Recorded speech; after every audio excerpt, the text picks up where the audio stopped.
পোনপ্ৰথমে মই পোনে পোনে মই আমাৰ কেন্দ্ৰীয় প্ৰশাসনিক সচিব শৃংখল চলিহা ডাঙৰীয়া মই দুআষাৰ ক'বলৈ মই অনুৰোধ জনাইছো। ধন্যবাদ। মঞ্চত উপবিষ্ট বীৰ লাচিত সেনা অসমৰ ডিব্ৰুগড় জিলাৰ সভাপতিকে প্ৰমুখ্য কৰি সম্পাদককে প্ৰমুখ্য কৰি ইয়াত উপস্থিত সৈনিকসকল, ইয়াত উপস্থিত টিংৰাই আঞ্চলিকৰ সৈনিকসকল আৰু ইয়াত উপস্থিত আই মাতৃসকল, ইয়াত উপস্থিত জ্যেষ্ঠসকল সকলোকে বিহুৰ সেৱা জনাইছো, বিহুৰ ওলগ জনাইছো। আৰু বিহু আমাৰ প্ৰাণ, বিহু জাতিৰ প্ৰাণ। এই বিহুক আমি সদায় ধৰি ৰাখিব লাগিব, আমি এই বিহুক বচাই ৰাখিব লাগিব। আজি অসমৰ নগাঁও কামপুৰ নামৰ এডোখৰ জেগাত বিহু পাতিবলৈ দিয়া নাই বহিৰাগত মানুহে। যদি এনেকে হৈ থাকে আমি মানুহবোৰ ক'ত জীয়াই থাকিম? কোনোবাই কংগ্ৰেছ কৰিছে, কোনোবাই বিজেপি কৰিছে, তাত আমাৰ আপত্তি নাই, কিন্তু জাতিটো ক'ত জীয়াই থাকিব তাক লৈ আমি সন্দিহান। আজি ইয়াত বিহু সুৰক্ষা সমিতিৰ মানুহক মতা হৈছে, তেওঁলোকক কৰ্মকৰ্তাসকলক মতা হৈছে। আমি বিহুক লৈ কথা নকওঁ, কাৰণ বিহুৰ ওপৰত আমাতকৈ তেওঁলোকৰ জ্ঞানৰ মস্তিষ্কৰ উৰ্বৰতা বেছি।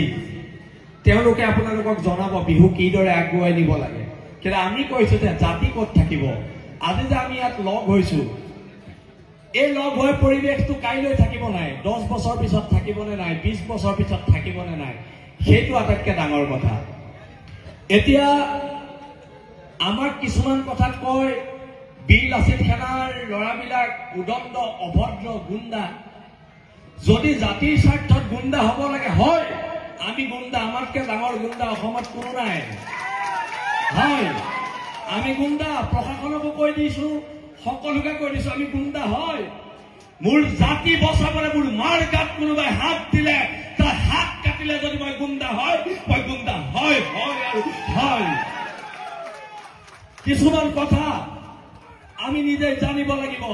শিৱসাগৰ কাণ্ড অনা অসমীয়া, ধিং কাণ্ড বাংলাদেশী।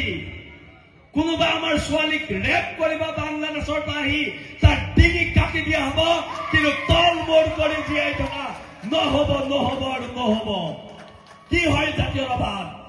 কোৰ্টৰ আগত বহি ধৰ্ণা দিয়া জাতীয়তাবাদ হ'ব পাৰে নি? কোনো কাৰণত সেইটো জাতীয়তাবাদ হ'ব নোৱাৰে। কোৰ্টৰ আগত বহি চুলি ফুৰোৱা জাতীয়তাবাদ হ'ব পাৰে নি? কোনো কাৰণত হ'ব নোৱাৰে। যি আমাৰ জাতিক অত্যাচাৰ কৰিছে তাক কোৰ্টৰ আগত নি চুলি ফুৰাই দিম আমি, সেইটো হৈছে প্ৰকৃত জাতীয়তাবাদ।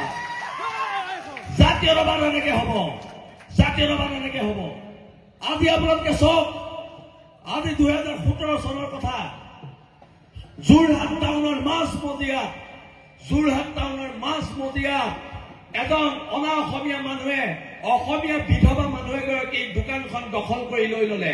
দোকানৰ মূল্য 2 কোটি টকাৰ ওপৰত হ'ব। তেতিয়া আমি সেই অনা অসমীয়া মানুহজনক কলো যে তহঁতি দোকান খালী কৰ। ৰাতি আমালে 25 লাখ টকা লৈ আহিছে, 25 লাখ, যে আপোনালোকে এই কেছটোত নোসোমাব, এই কেছটোত নোসোমাব। তাক কলো নহ'ব। পিছদিনা তাৰ দোকান ভাঙি দোকান দখল কৰি দিয়া হ'ল।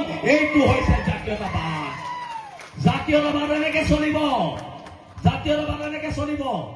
লকডাউনৰ সময়ত এটা প্ৰাইভেট কোম্পানীয়ে, মাইক্ৰ ফাইনেন্স কোম্পানীয়ে 2,500 অসমীয়া ল'ৰা উলিয়াই দিলে।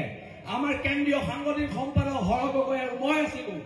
হৰ গগৈ আৰু মই থাকোতে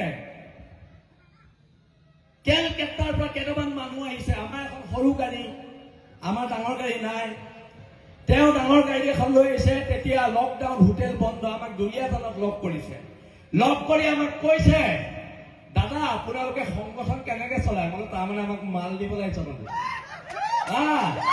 বোলে, টকা 5 লাখ লওক, এই কথাটোৰ পৰা আঁতৰি দিয়ক। মই তেতিয়া কলো আৰু হৰ গগৈ কলে, তই গাড়ীৰ পৰা ওলাই যাব